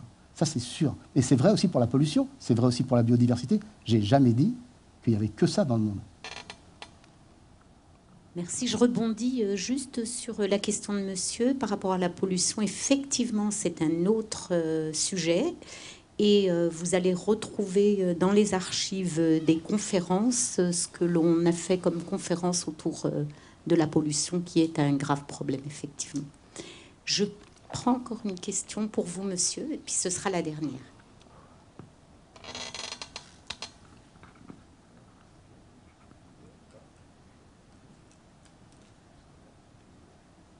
Question provocative. Et vous avez dit, vous êtes chercheur, le reste ne vous intéresse pas pour les mettre en action. Justement, on a vu l'arrivée de bombes atomiques, des chercheurs qui ont bien expliqué comment il faut faire. Après, ils sont se retirés et d'autres ont pris cette chose. Est-ce qu'il n'y a pas une révolution française nécessaire pour pousser les chercheurs dans les premières colonnes pour agir et faire des choses politiquement, économiquement et justement, je comprends, vous avez un statut de tous les contrats et tout cela, mais je comprends pas. Je ne comprends pas qu'on ne bouge pas. On a eu cette expérience avec la bombe atomique. On est arrivé jusqu'à la Corée du Nord. Et pourquoi il n'y a pas une chose comme ça? Et juste une deuxième question. Quelle catastrophe peut changer les mentalités de tout le monde? Est-ce qu'il y a des migrations, des guerres civiles à cause de ça? Une date où on dit, alors maintenant, on va sur les rues, on va faire une révolution, on va changer quelque chose? Alors, je réponds juste à votre question un peu provocatrice. J'ai jamais dit que moi, je faisais de la recherche et que le reste ne m'intéresse pas. J'ai juste dit que moi, j'étais compétent et expert dans un domaine, que le reste m'intéresse, mais comme citoyen, comme scientifique, je fais mon travail. Et quand vous dites, mais pourquoi les scientifiques ne sont pas les bataillons sénégalais du climat? Mais parce qu'on l'est. Parce que qu'est-ce qu'on fait depuis des dizaines d'années? On s'est structuré, aucune autre communauté scientifique ne s'est structurée au niveau national, international, pour dire avec force ce qui allait arriver. On fait notre job, on le fait fort, on le fait aussi fort qu'on peut. Et à chaque fois qu'il y a des COP entre les scientifiques et les dirigeants du monde entier, il y a une pression très importante des scientifiques pour dire voilà, on vous décrit ce qui peut se passer. Maintenant, les scientifiques, il ne faut pas tout mélanger. Heureusement d'ailleurs, ce n'est pas des politiques. Les politiques, ils sont élus par les gens. Donc qu'est-ce qu'il faut? Il faut qu'on change. Vous avez raison. Croire que on va vous dire, voilà, au Soudan du Sud ou au bord... Moi, je vous ai montré les précipitations telles qu'elles vont varier sur le bassin méditerranéen dans des dizaines d'années à peine. C'est une région déjà extrêmement vulnérable. Je vous ai montré le Sahel, c'est une région déjà extrêmement vulnérable. Ces régions-là vont souffrir encore plus. C'est donc des régions où il va y avoir des migrations parce que les gens n'auront pas le choix. Ils vont migrer d'abord localement, ils ne vont pas forcément venir chez vous. On explique tout ça. C'est notre job, on le fait du mieux qu'on peut. Après, il ne faut pas confondre les choses. Pour être aussi provocateur que vous, je dirais, et c'est la fin d'un film de Claude Lorius, enfin, excusez-moi, c'est la fin d'un film sur Claude Lorius qui a été fait, qui s'appelle Le ciel et la glace, et qui raconte l'histoire de Claude Lorius qui doit avoir maintenant 80 et quelques années, et qui explique comment il a, dans les calottes de glace, réussi à reconstruire le CO2 et les implications que ça a. Et son film se termine de façon un peu abrupte, et il dit aux gens, à la fin du film, ça s'appelle La glace et le ciel, je vous conseille de le voir, il est resté très peu de temps sur les écrans. Il dit, ben voilà, vous savez maintenant. Alors c'est à vous d'agir. Il ne faut pas croire au miracle, il ne faut pas croire que la technologie va nous sauver, que la religion va nous sauver, ou que les scientifiques vont vous sauver. Ces problèmes-là, c'est des problèmes de chacun et de tous. Il va falloir se battre chacun et tous pour faire pression sur les politiques et pour que les choses changent. Ne croyez pas que parce que les scientifiques disent des choses, ça va être suivi.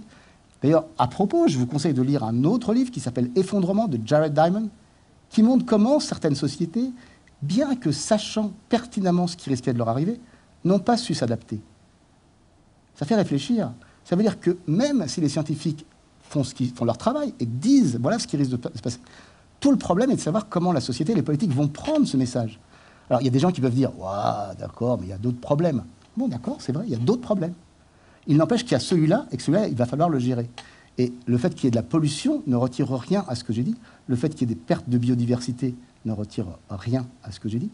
Et le fait que les scientifiques sont un peu là, des lanceurs d'alerte, mais ne sont pas à mettre à la place des politiques, ça, faut bien le comprendre, parce que c'est pas eux qui vont vous amener la solution. Eux, ils expliquent ce qui risque de se passer.